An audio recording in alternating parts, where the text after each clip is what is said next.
Assalamualaikum warahmatullahi wabarakatuh. Halo teman-teman semuanya. Di video kali ini dalam mata kuliah Media Pembelajaran PPKN dan ICT dalam program studi Pendidikan Pancasila dan Kewarganegaraan Universitas PGRI Sumatera Barat dengan dosen pengampu Ibu Jainam MPD. Dalam pertemuan kali ini kita akan membahas terkait jenis dan ragam media pembelajaran dengan anggota kelompok Ferdi Khairani, Desmawati, Andrean Muhammad Irfan, Ringga Rahma Sandrika, Dira Junita, Al-Hikmatul Khairina, Fitri Handayani, dan Alivia Ramadhani. Dan di pertemuan pertama ini akan dipandu oleh seorang moderator yaitu Andrean Muhammad Irfan. Di materi pertama ini kita akan membahas tentang ragam dan jenis media pembelajaran yang untuk materi pertama akan dibacakan oleh Fitri Handayani. Kepada Fitri Handayani dipersilahkan. Baiklah, sebelumnya terima kasih kepada moderator. Saya di sini akan menjelaskan latar belakang media berbasis manusia dengan upaya menciptakan, mengelola, dan menyebarluaskan informasi melalui interaksi manusia secara langsung atau melalui teknologi yang berpusat pada manusia. Media ini berfokus pada bagaimana manusia menjadi pusat dalam produksi, konsumsi, dan distribusi informasi. Adapun aspek utama dari media berbasis manusia yaitu 1. Komunikasi langsung, 2. Peran teknologi, 4. Kolaborasi dan partisipasi, 5. Pemberdayaan individu. Dengan latar belakang ini, media berbasis manusia menjadi sarana penting dalam mendukung demokratisasi informasi, mempromosikan keterlibatan sosial serta mendorong inovasi dan kreativitas produk. Baiklah, selanjutnya di sini saya akan menjelaskan pengertian media berbasis manusia. Media pembelajaran berbasis manusia adalah media yang tertua digunakan untuk mengirimkan dan mengkomunikasikan pesan atau informasi media pembelajaran. Berbasis manusia biasanya ditemukan ketika berada di dalam kelas, yakni dengan cara bertatap muka ataupun secara langsung antara pendidik dan peserta didik. Media pembelajaran manusia memiliki banyak manfaat, khususnya bila tujuan kita sebagai seorang guru adalah mengubah sikap atau ingin secara langsung terlibat dengan pemantauan pembelajaran pada siswa. Misalnya, media manusia dapat mempengaruhi proses belajar melalui kegiatan untuk memperoleh pengalaman baru dari situasi yang baru terjadi di sekitar lingkungan pelajar. Baiklah, hanya itu materi dari saya kembalikan kepada moderator. Baiklah, terima kasih kita ucapkan kepada Fitri Handayani yang telah membacakan beberapa bagian dari materi kelompok kami, yaitu tentang latar belakang dan juga pengertian media pembelajaran berbasis manusia. Dan materi selanjutnya akan dilanjutkan oleh Dira Junita. Kepada Dira, dipersilahkan. Baik, terima kasih kepada moderator. Saya akan menjelaskan media berbasis cetakan. Media berbasis cetakan adalah jenis media komunikasi yang digunakan bahan cetak sebagai sarana untuk menyampaikan informasi kepada audiens. Media ini biasanya melibatkan bahan lain yang digunakan untuk menyampaikan pesan atau konten. Ada beberapa contoh media berbasis cetakan. Yang pertama, buku. Buku digunakan untuk menyampaikan informasi yang mendalam atau narasi tertentu. Yang kedua, surat kabar. Surat kabar adalah media cetak yang diterbitkan secara berkala berisi berita, artikel, opini, iklan, dan informasi lainnya. Yang ketiga, majalah. Majalah menyampaikan penyajian informasi dan hiburan dengan desain visual yang menarik, diterbitkan mingguan, bulanan, atau sesuai jadwal tertentu. Yang keempat, prosedur. Media ini digunakan untuk menyampaikan informasi singkat dan spesifik seperti promosi produk atau acara. Yang kelima, poster. Poster adalah media cetak visual yang biasanya digunakan untuk menyampaikan pesan, promosi, atau kampanye secara ringkas dan menarik perhatian. Yang terakhir, katalog. Katalog digunakan untuk menampilkan daftar produk atau layanan yang ditawarkan oleh pengusaha, seringkali dengan gambar dan deskripsi detail. Mungkin hanya itu materi dari saya kembalikan kepada moderator. Baiklah, terima kasih kepada Dira Junita yang telah memaparkan materi tentang media berbasis cetakan. Dan untuk materi selanjutnya akan dibacakan oleh Alivia Ramadhani. Kepada Alivia Ramadhani dipersilahkan. Terima kasih kepada moderator. Baiklah, saya akan menunjukkan materi selanjutnya. Saya akan menunjukkan materi kelebihan dan kekurangan media cetak. Pertama, saya akan menjelaskan tentang kelebihan media cetak. Kelebihan media cetak pertama, 1. Materi pelajaran dapat dirancang secara ringan agar mudah dipahami oleh siswa. 2. Materi dapat diulang secara berkali-kali. 3. Perpaduan antara teks dan gambar dapat menarik perhatian siswa. 4. Dapat diproduksi secara ekonomis. 5. Dapat dirasakan oleh semua kalangan, baik itu anak-anak, remaja, orang dewasa, bahkan tua. Selanjutnya saya akan menjelaskan tentang kekurangan dari media cetak. 1. Sulit menampilkan halaman gerak. 2. Biaya percetakan lebih mahal. 3. Proses pencetakan memakan waktu lama. 4. Menimbulkan rasa bosan.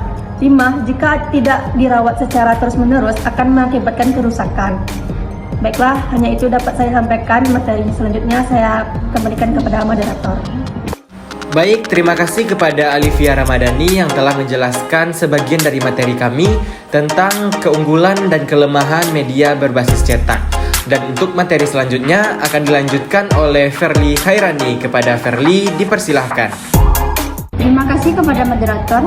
Baiklah, saya akan melanjutkan materi selanjutnya, yaitu media berbasis visual. Pengertian media berbasis visual adalah jenis media yang menggunakan elemen-elemen visual seperti gambar, grafik, video, ilustrasi, warna, dan bentuk menyampaikan informasi pesan. Media ini mengutamakan pengelolaan penyampaian informasi melalui tampilan visual yang mempermudah audiens untuk memahami ide atau data yang disampaikan.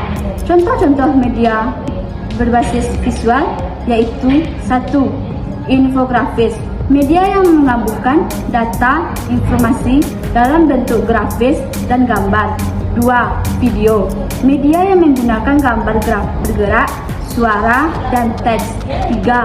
Poster, media cetak yang menampilkan gambar, teks, dan elemen. 4. Presentasi, slide atau tampilan yang menggunakan gambar grafik dan teks untuk menjelaskan informasi dan sebuah seminar atau rapat. 5. Ilustrasi, gambar atau lukisan yang digunakan untuk memperjelas atau menggambarkan buku atau artikel. Saya kembalikan kepada moderator.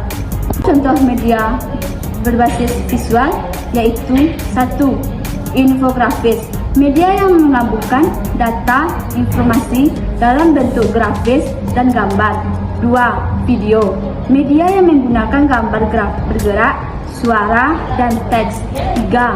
Poster, media cetak yang menampilkan gambar, teks, dan elemen. 4. Presentasi, slide atau tampilan yang menggunakan gambar grafik dan teks untuk menjelaskan informasi dan sebuah seminar atau rapat.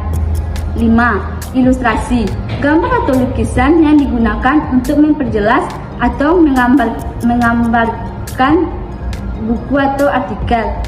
Saya kembalikan kepada moderator. Baiklah, terima kasih kami ucapkan kepada Ferly Khairani yang telah menjelaskan materi tentang media berbasis virtual serta jenis-jenis media berbasis virtual. Adapun untuk materi selanjutnya akan dijelaskan oleh Al-Hikmatul Khairina. Kepada Al-Hikmatul Khairina dipersilahkan. Saya ucapkan kepada moderator. Baiklah, saya akan melanjutkan materi yaitu kelebihan dan kekurangan media berbasis visual, di mana itu ada kelebihan dan juga kekurangan. Yang pertama yaitu adanya media visual dapat mengatasi keterbatasan pengalaman siswa. Yang kedua, adanya media visual dapat membantu guru dalam menjelaskan materi pembelajaran. Yang ketiga, adanya media visual dapat membantu komunikasi baik bagi komunitor dan penerima. Yang keempat, media visual dapat membuat siswa aktif dalam pembelajaran.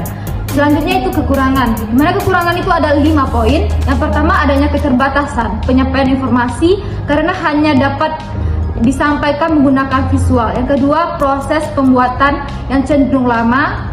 Yang ketiga, agar bisa tahan lama, media visual memerlukan bahan dasar yang berkualitas dan bagus sehingga proses pembuatan cenderung mahal dan rumit. Yang keempat, kesalahan yang dapat di media visual tidak bisa ubah secara cepat. Yang kelima, yang terakhir, apabila informasi cukup kompleks, penyerapan informasi jadi cenderung sulit karena hanya menyediakan media visual. Mungkin itu materi dari saya kembalikan kepada moderator. Selanjutnya yaitu media berbasis grafis. Pengertian media grafis adalah media visual yang menyajikan fakta, ide, atau gagasan melalui penyajian kata-kata, kalimat angka-angka, simbol, dan gambar. Grafis biasanya digunakan untuk menarik perhatian, memperjelas sajian ide, dan mengilustrasikan fakta-fakta sehingga menarik dan dapat diingat orang. Yang kedua itu jenis-jenis media berbasis grafis. Yang pertama adanya grafik, diagram, sketsa, komik, dan beauty board. Mungkin itu materi dari saya kembalikan kepada moderator. Dan dapat diingat orang. Yang kedua itu jenis-jenis media berbasis grafis. Yang pertama adanya grafik, diagram, sketsa, komik, dan beauty board. Mungkin itu materi dari saya kembalikan kepada moderator. Baiklah, terima kasih kami ucapkan kepada Al-Hikmatul Khairina yang telah menjelaskan materi tentang kelebihan dan kekurangan media berbasis virtual. Serta Al-Hikmatul Khairina juga telah menjelaskan tentang media berbasis grafis. Untuk materi selanjutnya akan dijelaskan oleh Ringga Rahmasandrika. Dipersilahkan. Terima kasih kepada moderator. Saya akan melanjutkan materi selanjutnya, yaitu kelemahan dan kekurangan media berbasis grafis. Yaitu kelebihannya itu dapat mempermudah dan mempercepat pemahaman siswa terhadap pesan yang disampaikan. 2. Dapat dilengkapi dengan warna-warna sehingga kelihatan menarik. 3. Pembuatan mudah dan harganya murah. 4. Memperbesar perhatian siswa. 5. Membantu perhatian siswa. 6. Membantu mengatasi keterbatasan siswa.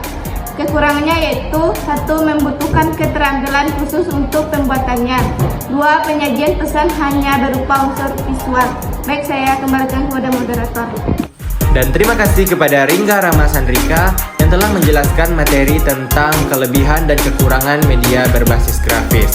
Dan untuk materi selanjutnya akan dibacakan oleh Desmawati. Kepada Desmawati, dipersilahkan.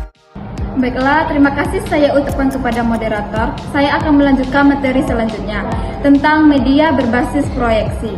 Media berbasis proyeksi adalah media yang menggunakan alat proyektor untuk menampilkan gambar, video, atau teks pada permukaan seperti layar atau dinding. Media ini memungkinkan penyajian informasi secara visual kepada audiens dan skala besar, sehingga efektif digunakan dalam pembelajaran di kelas, presentasi, atau acara lain yang melibatkan banyak orang. Jenis-jenis media berbasis proyeksi. Yang pertama adalah slide PowerPoint. Yang kedua adalah video yang diputarkan di layar lebar. Ketiga, proyektor LCD atau DLP. Keempat, infocus. Jenis-jenis media berbasis proyeksi. Yang pertama adalah slide PowerPoint. Yang kedua adalah video yang diputarkan di layar lebar. Ketiga, proyektor LCD atau DLP. Keempat, infocus. Selanjutnya, kelebihan dan kekurangan media berbasis proyektor. Kelebihan: tampilan besar dan jelas. 2. Menarik dan interaktif. 3. Gabungan dari media lain. 4. Mempermudah penjelasan yang sulit. 5. Fleksibel. 6. Memperjelas gambar dan data. 7. Hemat waktu. Selanjutnya adalah kekurangannya. Kekurangan: butuh peralatan khusus, harus dalam ruang gelap, tidak fleksibel digunakan di luar ruangan, perawatan alat yang mahal, serta bergantung pada teknologi. Sekian, terima kasih. Saya kembalikan kepada moderator. Baiklah, dengan dibacakannya materi dari Desmawati tadi tentang media berbasis proyeksi serta kelebihan dan kekurangan media berbasis proyeksi, maka berakhir pula materi kita pada hari ini. Saya selaku moderator mengucapkan terima kasih atas perhatian teman-teman selanjutnya. Sampai jumpa di video kami selanjutnya. Assalamualaikum warahmatullahi wabarakatuh.